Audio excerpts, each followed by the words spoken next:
할렐루야.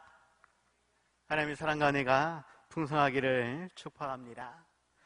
심판하시는 하나님, 지난주에 말씀을 드렸는데 악인에게는 두려울 수밖에 없지만 자녀된 우리에게는 넘치는 복과 은혜로 채워주실 줄 믿습니다. 날씨가 많이 더운데 늘 건강에 유념하시고 우리에게 복 주시는 하나님으로 말미암아 더욱 기쁘고 즐거운 삶을 살아가며 그 사랑과 은혜를 함께 나눌 수 있는 그러한 우리 모두가 다들 될 수 있길 바랍니다. 심순덕 시인의 엄마는 그래도 되는 줄 알았다라는 시가 생각이 납니다. 엄마는 그래도 되는 줄 알았다. 하루 종일 밭에서 죽어라 힘들게 일해도 찬밥 한 덩이로 대충 부뚜막에서 앉아 정심을 때우고 한겨울 맨물에 맨손으로 빨래를 방망이질 해도 배부르다 생각 없다 식구들 다 먹이고 자신을 굶어도 엄마는 그래도 되는 줄 알았다라고 이야기를 하죠. 그런데 나중에 한밤중 자다가 깨어서 방구석에서 한없이 소리 죽여 울던 엄마를 본 후에야 엄마는 그러면 안 되는 것을 깨달았다라고 하는 그러한 시가 생각이 납니다. 우리는 생각보다 가까운 사람들에게 때로는 그래도 되는 줄도 알고 때로는 함부로 하는 그러한 경향이 있더라 하는 것입니다. 그런데 나중에서야 그러면 안 되는 줄 깨닫고 후회하더라라는 것이죠. 가정뿐만이 아니라 교회도 마찬가지입니다. 분명 성경은 우리가 한 가족이고 한 몸이다라고 말씀을 하는데 우리는 대부분 남으로 살고 있지 않느냐. 물론 남이라 할지라도 이웃 사촌과 같이 그래도 가까이 지내며 교제하며 나누는 그러한 모습도 있기는 하죠. 하지만 하나님께서 원하시는 것은 이웃 사촌과 같은 그러니까 가까이 지내는 그러한 관계가 아니라 완전한 한 가족으로 아니 한 몸으로 우리가 연합하기를 원하신다라는 것을 우리는 기억해야 합니다. 그러한 우리가 서로에게 어떻게 행하고 있느냐라는 것이에요. 때로는 그래도 되는 줄 알고 함부로 혹은 남처럼 그렇게 행하고 있지 않느냐라는 것입니다. 고린도전서 13장 13절에서 사도 바울은 말합니다. 그런즉 믿음, 소망, 사랑 이 세 가지는 항상 있을 것인데 그 중에 제일은 무엇이다? 사랑이다. 그런데 내 믿음만 가지고 혹은 천국에 대한 내 소망만 가지고 그렇게 살아가고 있지 않느냐라는 것입니다. 하나님은 그거보다 더 중요한 것이 사랑이다라고 특별히 하나님께서 우리에게 보여주신 아가페 사랑이다라고 그렇게 아가페 사랑으로 우리가 서로 사랑해야 한다라고 말씀을 하고 있는 것입니다. 오늘부터 해서 한 3주, 4주 걸쳐서 사랑에 대해서 이야기를 좀 나누고자 합니다. 특별히 오늘은 형제 간의 사랑으로 또 다음 주는 친구 간의 사랑 더 나아가서 이웃 간의 사랑 때로는 사랑하지 않더라도 내가 감당해야 될 사명이 무엇인지 우리가 살펴보았으면 좋겠습니다. 핵심은 이것입니다. 하나님께서 우리가 서로 사랑해야 한다. 그 사랑을 위해서 내가 무엇을 포기하고 내가 무엇을 더욱 감당해야 하는지 더욱 말씀을 통해 살펴보라라는 것이죠. 야고보서에서 말씀하기를 행함이 없는 믿음은 죽은 것이다 라고 말씀할 때에 다른 의미로 이야기하면 사랑의 실천이 없으면 그것은 죽은 믿음이다 라고까지 해석할 수 있습니다.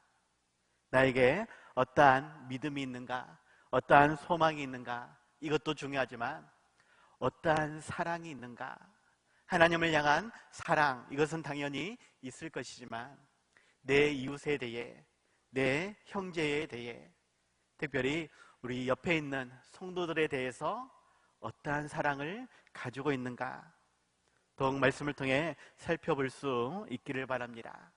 하나님의 뜻대로 서로 사랑하며 섬기며 나눌 수 있는 아름다운 가족 공동체로, 교회 공동체로 세워갈 수 있기를 바랍니다. 이를 위해서 특별히 두 가지를 말씀을 드리고자 하는데, 첫 번째로는 악을 선으로 갚는 우리가 되어야 한다라는 것입니다. 가족 안에 때로는 선을 악으로 행하는 그러한 모습이 있지 않느냐라는 것입니다. 그런데 가족뿐만이 아니라 교회에서도, 이웃 간에서도 이러한 일이 비일비재하다라는 것입니다. 하지만 하나님을 믿는다라면, 하나님의 자녀된 우리의 삶이다라고 한다라면 더욱 말씀에 순종함으로 악을 선으로 갚는 우리가 되어야 한다라는 것을 기억하시기 바랍니다.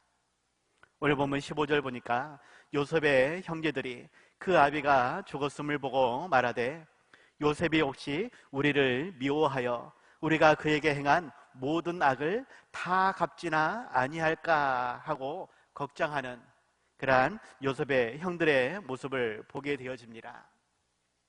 요셉은 가정으로부터, 특히 형들에게 왕따보다 더 큰 그러한 아픔을 당하게 되었습니다. 오늘 본문에서 말하는 그러한 악을 형들이 행하였다라는 것이에요. 아버지의 사랑을 독차지하고 있었기 때문에 라고도 말할 수 있고, 또 특별히 하나님께서 꿈꾸게 하신 요셉의 꿈에 대해서 형들이 시기하며 질투하며 해서는 안 되는 너무나 큰 악을 형들이 저질렀다라는 것입니다. 그것이 무엇인가? 요셉을 죽이려 하였고 그를 노예로 애굽으로 팔아버렸다라는 것입니다. 요셉은 젊은 나이에 인생의 가장 중요한 시기에 종으로 살아야 했고 감옥에 갇히기까지 하였다라는 것이고, 이 모든 것이 형들이 행한 악이었다라는 것입니다. 그럴 때에 하나님께서는 오히려 강권적인 역사로 그를 애굽의 2인자가 되게 하셨고 그의 형들을 다시 만날 수 있게 하였습니다. 그러한 과정 속에서 요셉의 형들은 요셉을 두려워할 수밖에 없었지만 악을 손으로 갚는 요셉의 모습을 우리가 본받아야 하겠다라는 것입니다. 오늘 보면 16절 17절로 넘어가면 요셉에게 말을 전하여 이르되, 당신의 아버지가 돌아가시기 전에 명령하여 이르시기를, 너희는 이같이 요셉에게 이르라, 내 형들이 내게 악을 행하였을지라도 이제 바라건대 그들의 허물과 죄를 용서하라 하셨나니, 당신 아버지의 하나님의 종들인 우리 죄를 이제 용서하소서라고 형들이 요셉에게 간청하는 그러한 모습이 계속 이어집니다. 실상 요셉의 형들이 자신들의 행위로서는 결코 용서받을 수 없다라는 것을 알고 있기 때문에 요셉의 아버지인 야곱이 진짜로 이 말을 했는지 안 했는지 성경은 기록하지 않지만 그 아버지의 이름을 빗대어서 형들이 요셉에게 용서를 구하고 있더라라는 것입니다. 실상 자신들의 행위로는 용서받을 수 없기 때문에 이렇게 아버지의 이름을 빗대어 용서를 구하고 있다라는 것이죠. 이러한 모습은 실상 우리에게 하시는 말씀입니다. 우리의 행위로서는 하나님께 용서받을 수 없는 그러한 죄인이고 악인이다라는 것입니다. 우리로서는 용서함을 받을 수 없기 때문에 우리를 대신해 죽으신 예수님을 의지하여 하나님께 용서를 구할 수밖에 없는 삶, 하나님은 그것을 알고도 예수님의 그 보혈을 의지하여 우리에게 사랑과 용서를 베풀어 주셨다라는 것이죠. 요셉도 그들의 행위로는 형들의 행위로는 결코 용서할 수 없지만 하나님의 명령이 또한 아버지의 마음이 무엇인지를 알기에 그들을 용서하고 악을 손으로 갚기 위해서 힘쓴다라는 것입니다. 하나님의 마음이 무엇인지, 우리에게 말씀하시는 것이 무엇인지 다시 한번 살필 수 있길 바랍니다. 단순히 그가 미워서가 아니라 그가 나에게 너무나 큰 악을 행하였다 할지라도 우리는 사랑하고 용서하는 것, 이것이 하나님의 뜻이고 하나님의 마음이다라는 것입니다. 그 하나님의 말씀을 우리는 기억해야 하겠고, 단순히 기억만 하는 것이 아니라 삶으로 실천할 수 있어야 하겠습니다. 사랑은 오래 참는 것입니다. 시기하지 않고 교만하지 않으며 무례히 행치 않고 성내지 않는 것입니다. 악한 것을 생각하지 않는 것이 사랑이다라고 고린도전서 14장에서 분명 우리에게 말씀하고 있는 것이죠. 모든 것을 참고 모든 것을 견디며 그렇게 사랑으로 형제를 보듬는 요셉의 마음을, 그의 모습을 우리도 닮아야 한다라는 것을 기억하고 악을 손으로 갚는, 더욱 사랑하며 섬기며 나눌 수 있는 우리 모두가, 우리의 가족이, 우리의 이웃이 되기 위해 힘써 수고할 수 있는 우리 모두가 다들 되시기 바랍니다. 두 번째로는 요셉처럼 하나님의 주권을 인정하며 가족에 헌신하는 우리가 되어야 하겠습니다. 오늘 보면 19절 20절 보니까 요셉이 그들에게 이르되 두려워 마소서, 내가 하나님을 대신하리이까. 당신들은 나를 해하려 하였으나 하나님은 그것을 선으로 바꾸사 오늘과 같이 만민의 생명을 구원하게 하시려 하셨나니 라고 말씀하고 있습니다.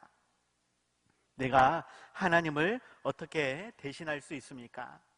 생명의 주관자가 하나님이신데 하나님께서 나의 삶을 그렇게 이끄셨는데 내가 그 하나님을 외면하고 내 감정대로, 내 마음대로 당신들을 해할 수 있겠습니까? 하나님께서는 오히려 손으로 바꾸셨는데 어떻게 내가 악으로 행할 수 있습니까? 라고 말을 하는 것입니다. 하지만 인간적인 마음에서 결코 용서가 쉬울 리가 없지요. 어떻게 형들이 애굽에 팔아버리고 노예로, 죄인으로 감옥에 갇힐 만큼 힘겨운 삶을 살게 하였는가?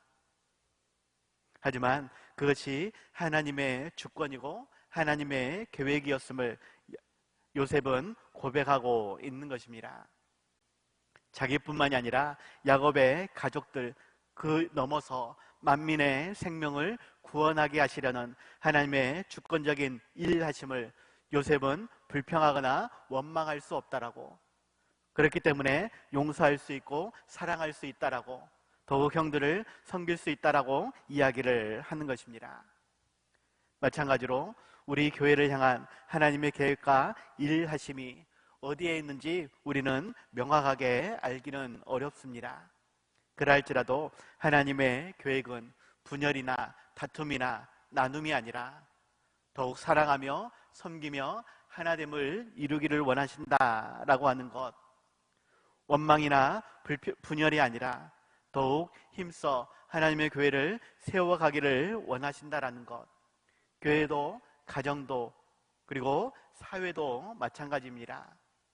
이 세상이 하나님의 나라가 되기를 원하시는 그 하나님께서는 우리로 하여금 더욱 사랑하며 섬기며 세상의 빛과 소금의 역할을 감당하라라고 명령하신다라는 것입니다. 요새처럼 우리에게 서로의 마음과 생각이 다툼으로 인해서 아픔이 있고 실망이나 화냄이 생겼다 할지라도 그것을 더욱 바꾸어서 사랑으로 섬길 수 있는 우리가 되시기 바랍니다. 로마서 12장 19절 말씀, 내 사랑하는 자들아 너희가 친히 원수를 갚지 말고 하나님의 진노하심에 맡기라. 기록되었으되 원수 갚는 것이 내게 있으니 내가 갚으리라 하고 주께서 우리에게 말씀하십니다. 하나님께서 다 갚아줄 것이니까 너희는 나만 믿고 더욱 사랑하며 용서하며 이해하며 화합하라고 우리에게 말씀하신다라는 것입니다. 마태복음 5장 22절 나는 너희에게 이르노니 형제에게 노하는 자마다 심판을 받게 되고 형제를 대하여 라가라고 하는 자, 어리석다 혹은 머리가 텅 비다라고 하는 욕을 이야기합니다. 라가라 하는 자는 공회에 잡혀가게 되고 미련한 놈이라 하는 자는 지옥불에 들어가게 되리라 라고 말씀하십니다. 그러면서 23절 24절에서 그러므로 예물을 제단에 드리려다가 거기서 내 형제에게 원망 들을 만한 일이 있는 것이 생각나거든 예물을 제단 앞에 두고 먼저 가서 형제와 화목하고 그 후에 와서 예물을 드리라 라고 말씀하죠. 하나님께 예물을 드리는 것, 예배의 속성 중에도 중요한 요소입니다. 하나님께 예배를 드리는 것 당연히 중요하지만 그때에 형제에 대한 미움이 있다라면, 원망이 있다라면, 그것이 생각난다라면 어떻게 너가 온전한 예배를 드릴 수 있겠느냐고, 예물을 드릴 수 있겠느냐고 우리에게 반문하고 있는 것입니다. 하나님께 온전히 예배드리는 삶을 우리가 소망한다라면 또한 하나님의 말씀에 즐거이 순종하는 우리의 삶이 되어야 한다라고 하는 것. 많은 말씀이 있고 많은 명령이 있는데 그 중에서도 사랑이라는 그 하나님의 명령에 더욱 순종하는 우리의 삶이 되어야 하지 않겠느냐라고 우리에게 말씀하는 것입니다. 요한일서 4장 20절 누구든지 하나님을 사랑하노라 하고 그 형제를 미워하면 이는 거짓말하는 자니 보는 바 그 형제를 사랑하지 아니하는 자는 보지 못하는 바 하나님을 사랑할 수 없느니라 라고 말씀하고 있습니다. 하나님을 사랑하는 자는 또한 반드시 그 형제를 사랑해야 한다라고, 이것이 하나님의 뜻이요 명령이다라고, 하나님을 사랑한다라면 당연히 우리도 그렇게 사랑하며 섬겨야 한다라고, 그 하나님의 주권에 순종해야 한다라고 우리에게 말씀하시는 것입니다. 남이 나에게 어떻게 행하였는가, 형제들이, 옆에 있는 성도들이 나에게 어떻게 행하였는가, 거기에 초점을 둘 것이 아니라 그러한 그에게 하나님이 무엇라고 말씀하시는가, 더욱 하나님 말씀에 집중할 수 있는 우리가 되시기 바라고, 그 하나님의 명령에, 그 하나님의 주권에 온전히 순종할 수 있는, 사랑으로 바꿀 수 있는 우리 모두가 다들 되시기 바랍니다. 그래서 결론입니다. 사랑한다면 요셉처럼 우리가 서로 책임져 줄 수 있는 그러한 가족 관계가, 한 몸 관계가 될 수 있길 바랍니다. 오늘 보면 21절 보니까 당신들은 두려워하지 마소서, 내가 당신들과 당신들의 자녀를 기르리이다 하고 그들을 간곡한 말로 위로하였더라 라고 말씀하고 있습니다. 용서에도 여러 가지 단계를 생각할 수 있습니다. 사랑하지만, 용서하지만 안 보고 살 거야. 더 이상 말도 안 섞을 거야. 분명 사랑한다라고, 용서한다라고 말하지만 아무것도 하지 않는 그러한 단계도 있지만 하나님께서는 더욱 적극적인 관계로 사랑하고 용서하고 연합하기를 원하신다.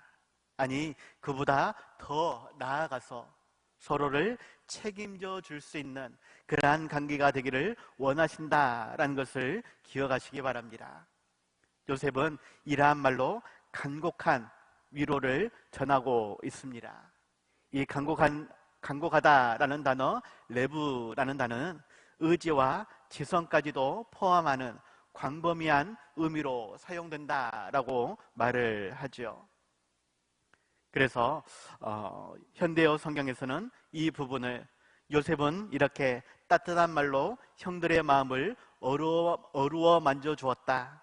형들은 너무나 고마워서 가슴이 터질 듯 하였다라고까지 번역을 하였습니다. 형들이 너무나 고마워서 가슴이 터질 듯한 그러한 위로가, 그러한 용서가, 그러한 책임이 우리가 감당해야 한다라는 것입니다.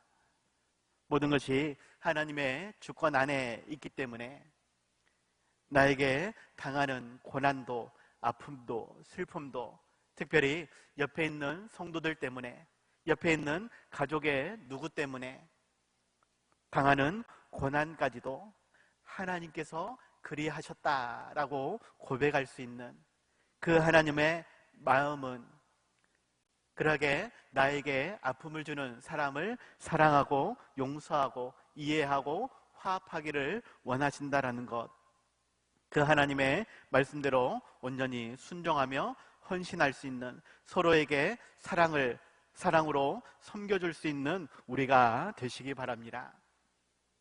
앞서 행함이 없는 믿음에 대해서 말씀을 드렸는데 야고보서 2장 16절 17절에서 이렇게 말씀합니다. 너희 중에 누구든지 그에게 이르되 평안히 가라, 덥게 하라, 배부르게 하라 하며 그 몸에 쓸 것을 주지 아니하면 무슨 유익이 있으리요. 이와 같이 행함이 없는 믿음은 그 자체가 죽은 것이다 라고 말씀하고 있습니다. 말로는 립 서비스로 좋은 말을 할 수 있습니다. 그리고는 그냥 외면하면 되는 것이지, 세상은 그것이 사랑이다라고 말할지 모르나 하나님은 그것은 사랑이 아니다라고 우리에게 말씀하신다라는 것입니다. 서로를 책임질 수 있을 만큼 그렇게 사랑하며 섬기라라고 우리에게 말씀하고 있는 것이며, 요셉은 그러한 모습을 우리에게 모범으로 보여주고 있다라는 것입니다. 사랑한다면 요셉처럼 더욱 섬길 수 있는, 책임져 줄 수 있는 그 모든 것이 하나님의 주권으로 인정하며 말씀에 순종할 수 있는 우리 모두가 다들 되시기 바랍니다. 기도하겠습니다. 하나님 아버지, 부족하고 연약한 우리의 삶이지만 하나님 말씀대로 순종하는 우리가 되게 하여 주시옵소서. 우리의 가족을, 우리의 형제들을 사랑하기를 원합니다. 옆에 있는 성도들을 사랑하며 섬길 수 있게 하여 주시옵소서. 더욱 책임져 줄 수 있는 그러한 관계가 되게 하여 주시옵소서. 위로하며 축복하며 기도할 수 있는 우리가 되기를 원하오니 하나님, 우리의 마음을 주장하여 주시옵시고 우리의 삶을 더욱 인도하여 주시옵소서. 정말로 사랑한다면 요셉처럼 행할 수 있는 우리 모두가 되게 하여 주시옵소서. 예수님 이름으로 기도하옵나이다. 아멘.